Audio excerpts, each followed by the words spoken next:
Hello friends, मैं हूं आपका दोस्त स्वप्न श्रीवास्तव और आप देख रहे हैं अपना यूट्यूब चैनल नई रफ्तार। फ्रेंड्स, लास्ट वीडियो में हमने डिस्कस किया था कि आपको लैपटॉप और डेस्कटॉप में से क्या लेना चाहिए, उनके प्रोज एंड कॉन्स क्या क्या हैं। अगर आप डेस्कटॉप लेने का सोच रहे हैं तो आज अपन डिस्कस करते हैं कि आपको इनमें किन किन बातों का ध्यान रखना है। तो अगर आप डेस्कटॉप लेने का सोच रहे हैं तो ये डिसीजन आपका बहुत अच्छा है, क्योंकि डेस्कटॉप एक तो आपके बजट में आएगा, दूसरा आप उसे पूरी तरह असेंबल कर सकते हैं अपने यूजेस के हिसाब से, और आप इसे कभी भी अपग्रेड कर सकते हैं। तो चलिए अब बात करते हैं नया डेस्कटॉप लेने की। तो नया डेस्कटॉप जब आप लेंगे तो सबसे पहले आपको ध्यान रखना है कि आपको कौन सा ऑपरेटिंग सिस्टम यूज़ करना है। आप विंडोज़ यूज़ करना चाहते हैं कि क्रोम। विंडोज़ में भी आपको 7, 8, 10 कौन सा यूज़ करना है, इसको आपको डिसाइड करना पड़ेगा। एक बार ऑपरेटिंग सिस्टम डिसाइड हो गया, फिर जो सबसे मेन पॉइंट आता है वो है उसका प्रोसेसर, कि आप कौन सा प्रोसेसर यूज़ करेंगे। बहुत सारे प्रोसेसर्स होते हैं जैसे i3, i5, i7, पर आपका रिक्वायरमेंट क्या है, आपके सिस्टम का यूजेस क्या है। अगर आप स्कूल गोइंग या कॉलेज गोइंग हैं और आपको नेट सर्फिंग करना है, कुछ मूवीज़ देखने हैं, सोशल मीडिया यूज़ करने हैं, छोटे मोटे प्रोजेक्ट्स बनाने हैं, तो उसमें आप डुअल कोर प्रोसेसर भी यूज़ कर सकते हैं, या i3 प्रोसेसर तो बहुत ज़्यादा हो जाएगा आपके लिए। पर अगर आप कोई हाई लेवल का काम करते हैं, कोई हाई ग्राफिक्स का काम करते हैं, तो फिर आप i5 या i7 प्रोसेसर की तरफ देख सकते हैं। बट अगर आपको बेसिक यूज़ करना है तो आप डुअल कोर यूज़ कीजिए या i7, आपको दोनों में कोई डिफरेंसेस नहीं दिखेंगे, पर आपके रेट में बहुत अंतर आ जाएगा। तो सबसे पहले आप ये ध्यान दीजिए कि आपकी यूजेस क्या है। प्रोसेसर के बाद जो सेकंड चीज़ आती है वो है रैंडम एक्सेस मेमोरी, माने कि रैम।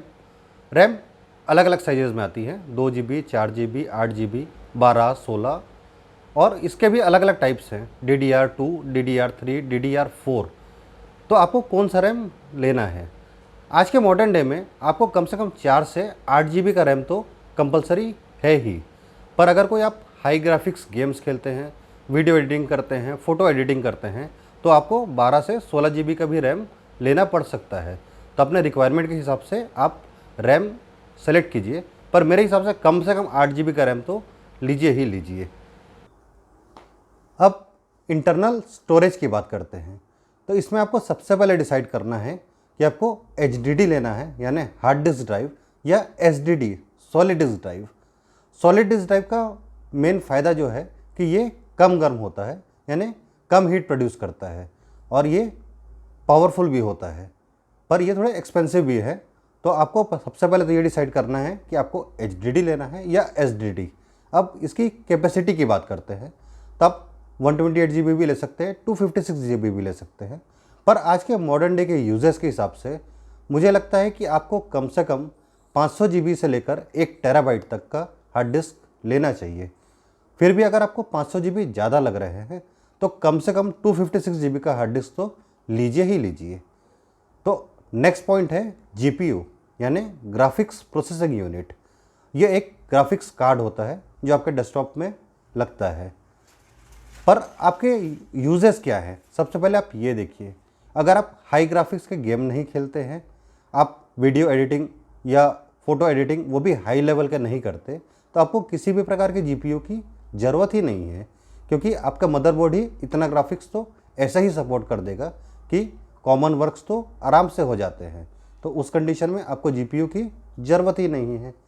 अब जो सबसे इम्पोर्टेंट चीज़ आ रहा है वो है पोर्ट्स एंड कनेक्टिविटी, कि आपके डेस्कटॉप में पोर्ट्स होने चाहिए, नहीं तो ये बाद में दिक्कत करते हैं।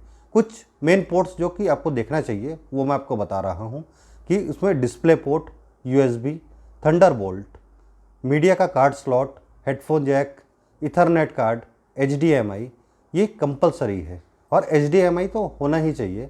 इससे क्या होता है कि आप अपने टीवी को ही as a monitor HDMI cable से ही यूज़ कर सकते हैं। तो ये सारे पोर्ट्स को ध्यान रखिए। अब फाइनली मॉनिटर की बात कर लेते हैं। तो ये पूरी तरीके से आपके यूज़ और आपके पसंद पे डिपेंड करता है। अगर आप नॉर्मल प्रोजेक्ट्स या इस टाइप के काम करते हैं तो आप छोटा 17-18 इंच का मॉनिटर भी यूज़ कर सकते हैं, और अगर आप टीवी देखना पसंद करते हैं, मूवीज़ देखना पसंद करते हैं, तो आपको बड़ा स्क्रीन लेना चाहिए। ये पूरी तरह आपके चॉइस पे डिपेंड करता है।